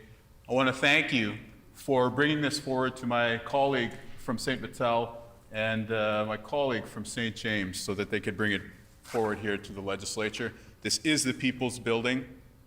Your response to a very difficult situation by pushing for positive change, to me, exemplifies not only team spirit and fair play, some of the great things we try to teach young people about through sport, but also some of those better characteristics of us as Manitobans. So thank you. We know that this issue was brought forward because of the suffering and what allegations have come forward from Churchill High School, from Vincent Massey Collegiate. And these things should never have taken place. We know that. And as legislators, as elected officials, we are compelled by the suffering of student athletes and former athletes to do better for the future. This is an issue that has reared its ugly head time and time again in the sports world more generally. I think we're all very upset by the whole Graham James fiasco. I can remember being on the steps of the courthouse as a CBC reporter at the time, speaking to Sheldon Kennedy and hearing his response during that process. I know that there's also been allegations brought forward, historic ones, at the Assiniboine Park Hockey Association. Hits close to home. APHA is an area that my children have played in the past. We also know that the Royal Winnipeg Ballet, we may associate it more with the performing arts, but let's be clear that those folks are athletes themselves. Remarkable athletes at that. And of course, now it's high school football that compels us to act. There are standards in place, there are resources at people's disposal, but I think we all agree, including the minister, who I want to acknowledge his remarks, that these are not enough. The screening in place did not prevent this from happening. There were clearly barriers in terms of the implementation of some of the supports after the fact. And of course, you know, the rules and practices being implemented here, I do think, need to be reviewed. And I do welcome the bipartisan spirit from my colleague from Fort Wyatt, and of course the minister responsible for sport here. And I would say that, of course, further policy development is welcome, and I think we all agree is needed. But we as opposition can't bring forward spending initiatives. And so I would put it before you, I would put it on your table, that over and above policy changes that are necessary, there is also a requirement for the resources to be in place so that these rules, practices, and supports can be communicated to the parents who need them, to the coaches who need them, and to the student athletes who need them. And so, in as much as there are further announcements being made, and I'm sure further announcements to come, let's ensure that there's also the financial and human resources in place so that those can actually be mobilized in the community by those folks who may stand to benefit. And then, my colleague's point about prevention may further be realized. And when I think about these standards that he's talking about, they make a lot of sense. When I was coming up through the, Hockey Canada's coaching stream, those ideas, rule of two, these things are in place, have been talked about for many years. But I think we now need to go further.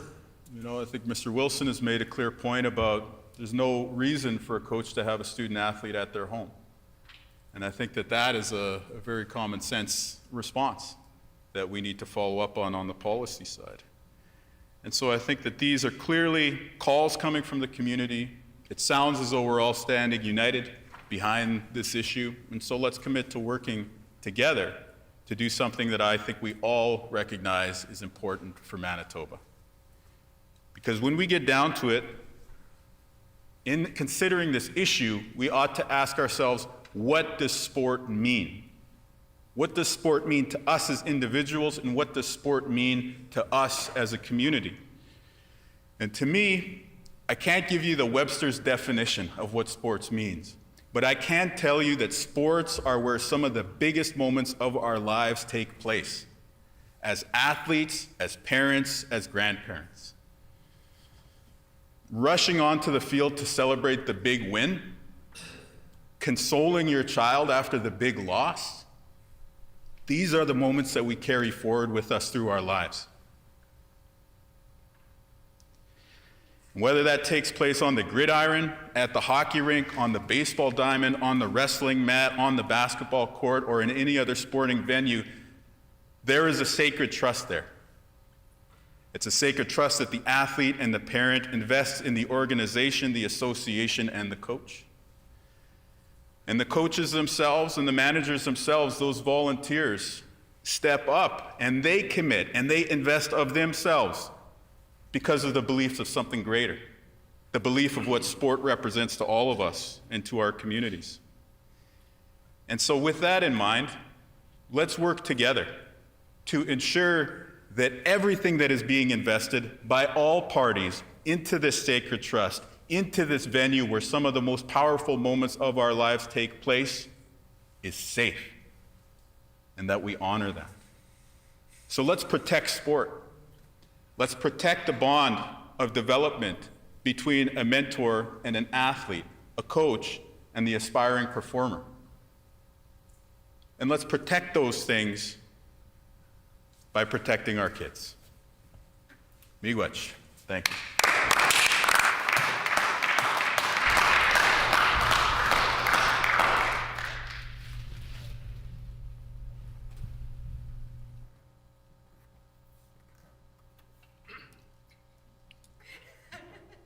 My list indicates the Honourable Minister of Education is next, so we'll go with that. The Honourable Minister of Education. Thank you. Thank you, Mr. Deputy Speaker, and happy Manitoba Day, Mr. Deputy Speaker. And I'd like to thank the member for St. Vital for bringing forward the resolution to give us an opportunity to have a conversation, to bring certain things to light, not necessarily a very bright spotlight, of course, is to shine a light, cast a broad light on the topic. And I'd like to extend my sincere thanks for everyone participating today and coming to this incredible house here at the Manitoba Legislature, the people in the gallery who are here today to listen to what many of us have to say. As a Mr. Deputy Speaker, as you know, as a former and as a teacher of 28 years and a coach of almost 33 years myself, and a parent of 22 years of two boys, I spent many, many years not only teaching, guidance counseling, but also coaching in this great province of ours, Mr. Deputy Speaker. And the heartbreaking stories that have happened in the past and have also continued to be spotlighted in the media, Mr. Deputy Speaker, is absolutely heart-wrenching on a day-to-day basis, Mr. Deputy Speaker. And I'm hoping that with today's resolution as well, that this also continues that conversation. I hear various different things in the chamber in regards to moving forward together, bringing shining light, creating different policies and those types of things, and all very well said, Mr. Deputy Speaker. Manitoba schools should be a safe place for all youth to attend, and as the Minister for Education and Early Childhood Learning, it doesn't matter of the students where they live, their background, their cultural background, their individual experiences. They all deserve to have a safe place to go and a supportive place, Mr. Deputy Speaker. It is our job not only as educators and community members, coaches, volunteers, to make sure that we're protecting and we're responding and we're supporting our youth.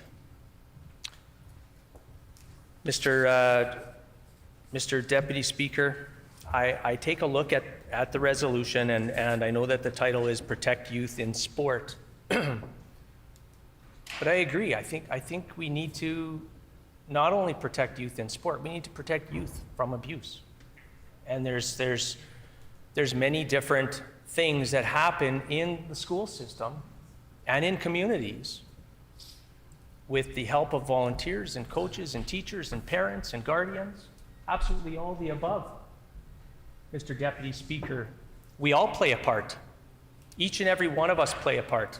As Manitobans, as Canadians, we play a part in this. I take a read of the resolution and I take a look at a couple points, and again, I appreciate the member bringing forward this resolution, but as far as collaboration and working on the resolution and their wish is to have a bipartisan move forward on this. Myself as Minister of Education, with 28 years of teaching and guidance counseling, 33 years of coaching, I was not approached or asked any questions in regards to my own experience, and I'm not really expecting that, Mr. Deputy Speaker, but also what is happening in the school system. How are school divisions, how are school boards addressing these issues? Because things come up, Mr. Deputy Speaker, in the media, in our local communities, that absolutely pop up. And for anybody to think that anybody within government or that are participating in sport, and whether that's Sport Manitoba or Manitoba High Schools Athletics Association, or school boards, teachers, again, community members, volunteers, coaches, to think that they are not thinking about ways and different ways that we can create different policies in that. Unfortunately, I think the member for St. Vital is mistaken when he brings this forward and says that we, absolutely we have to do better. On a day-to-day basis, Mr. Deputy Speaker, I take a look at the very last whereas, and there's other, I'm not going to get into the grammatical drawing up of this because I don't want to sway away from the main importance piece of the resolution. The main important piece of the resolution is to protect our youth. It says, whereas the provincial government has the legislative ability to develop better policies to protect youth. That's the last whereas. Absolutely. Policies. You know why policies is so important? And here's a bit of a teachable moment, Mr. Deputy Speaker, and that's to absolutely everybody. Why is policies important? Policies are important because they're nimble and they're flexible. And we're able to take a look at policies. We're able to go ahead and make policy changes, to adapt and to maybe take a look at what's working really, really well in the province. What's working really good but needs some tweaking? What's not working so well and needs some changing? That's where the policies come into place. And I commend the member for putting that whereas in the bottom there. Absolutely. There's some other pieces.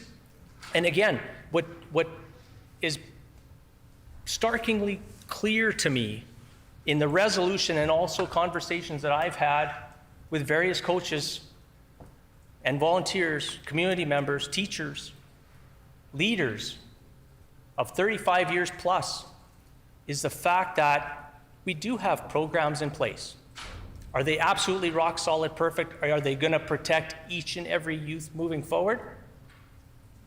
No, Mr. Deputy Speaker, because if that was the case, respect in sport, child abuse registry, criminal record check would have got that done. But what it is, Mr. Deputy Speaker, is the ability to have the conversations with each and every one of us great Manitobans that at the end of the day have the youth in mind, Mr. Deputy Speaker. We want to make sure that we're having these conversations to be able to empower the bystanders, make sure that our coaches are taking respect in sport, making sure that they're aware and they're reading and they're comprehending respect in sport. I've taken it multiple times since its development and since its implementation here in this great province of ours, Mr. Deputy Speaker, which was way back in the mid-2000s, 2006, 2007, somewhere in there. We have committed, Mr. Deputy Speaker. Oh, one more thing I want to mention. Today's Moose Hide Day. wearing your moose hide pin. And I know some of my colleagues are around the chamber, and I'm sure as the day goes on, we're going to be wearing them. The Moose Hide campaign. This is happening in our schools all across this great province of ours, Mr. Deputy Speaker. And it's encouraging that I've heard from other members across the way today. The Moose Hide campaign is a grassroots movement of Indigenous and non-Indigenous men and boys who are standing up against violence towards women and children. Wearing this moose hide signifies your commitment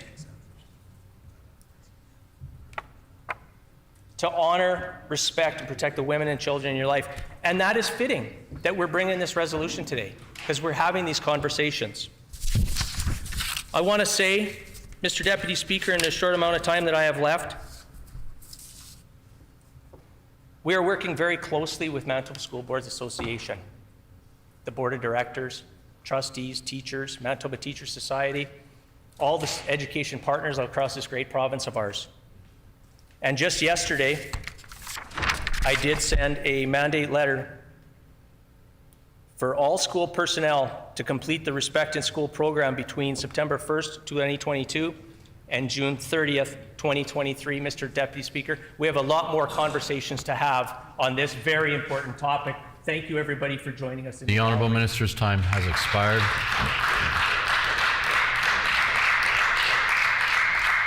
The Honourable Member for Tyndall Park. Mr. Deputy Speaker, and again, I'd like to thank my colleague for St. Vital for bringing this resolution forward this morning. And I'd like to thank our guests who have joined us here in the gallery this morning as well. Thank you for joining us and being part of the legislative process and introducing legislation and having it debated.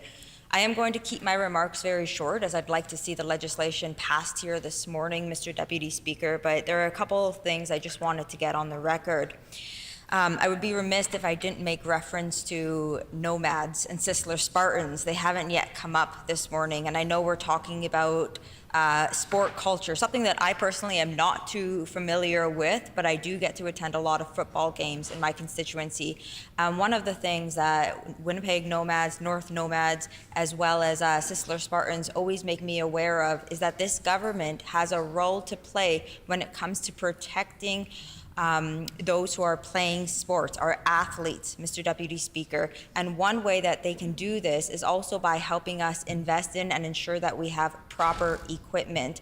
Things like helmets. Helmets save lives, Mr. Deputy Speaker. And one thing, I did not know this until I became elected and started meeting with these groups, helmets actually have an expiry date. So little things like this are ways that this government could also help. But more directly to the legislation, Mr. Deputy Speaker, we can talk about how it is important to have those boundaries set in place between teachers and coaches and students. And I think it is a very healthy dialogue to be having, because it's hard to justify why a coach would have to have a student at their house. We don't quite understand that. Again, it's not, you can't easily justify that. So let's implement those boundaries. Let's make it a little clearer to ensure that we are being preventative and taking care of our students, of our youth and children, of all the athletes here in Manitoba. I also really like the idea of a text line, Mr. Deputy Speaker.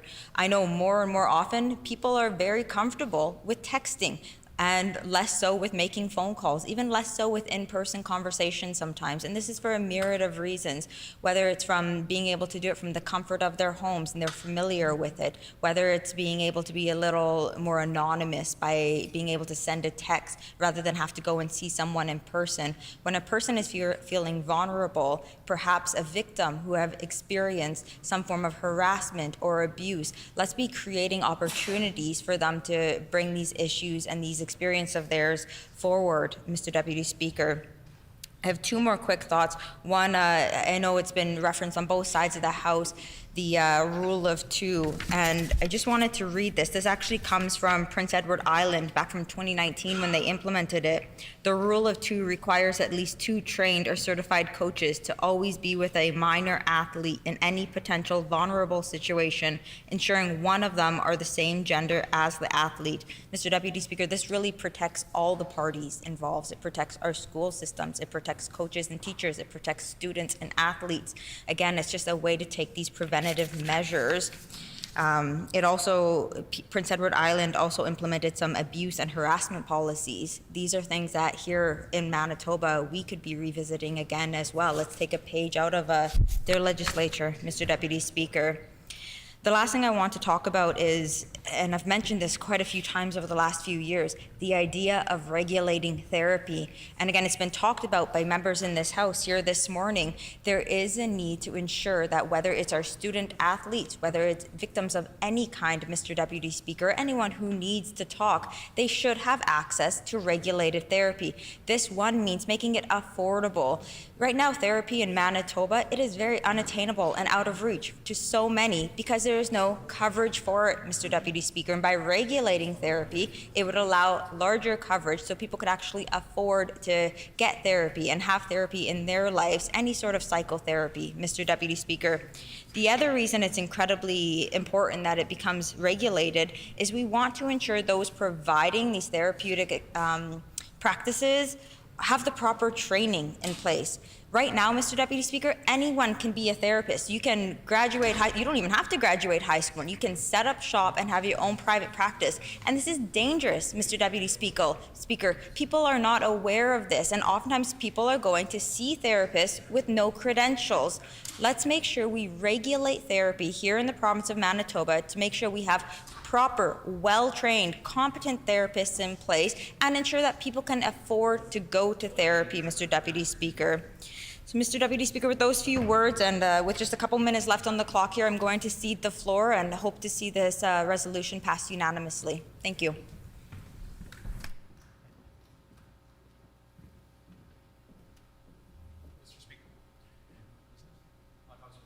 The Honourable Member for Concordia on House Business.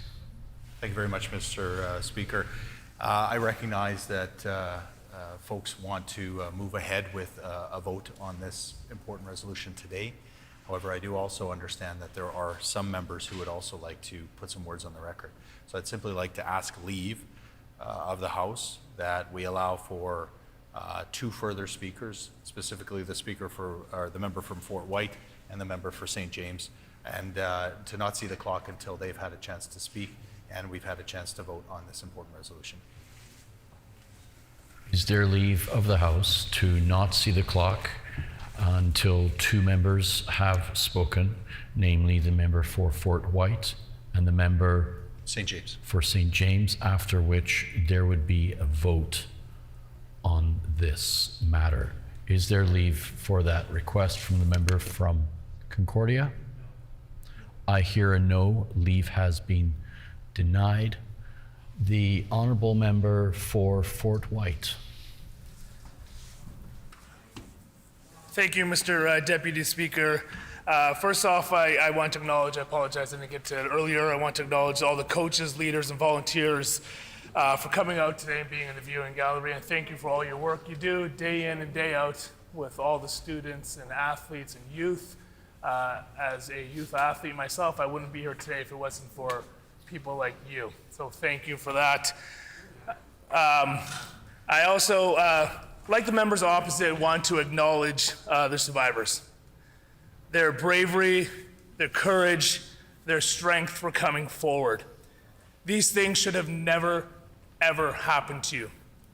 I could not ever even fathom these things happening during my time as an athlete, and they should have never happened. But because of your strength coming forward,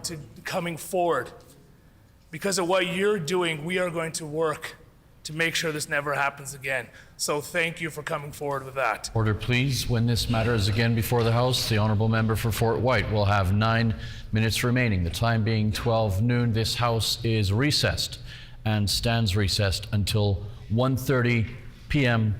this afternoon.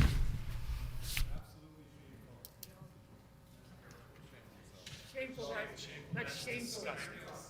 Avi, you should have made someone else talk it out. That's terrible. That's not good. That's terrible. Terrible.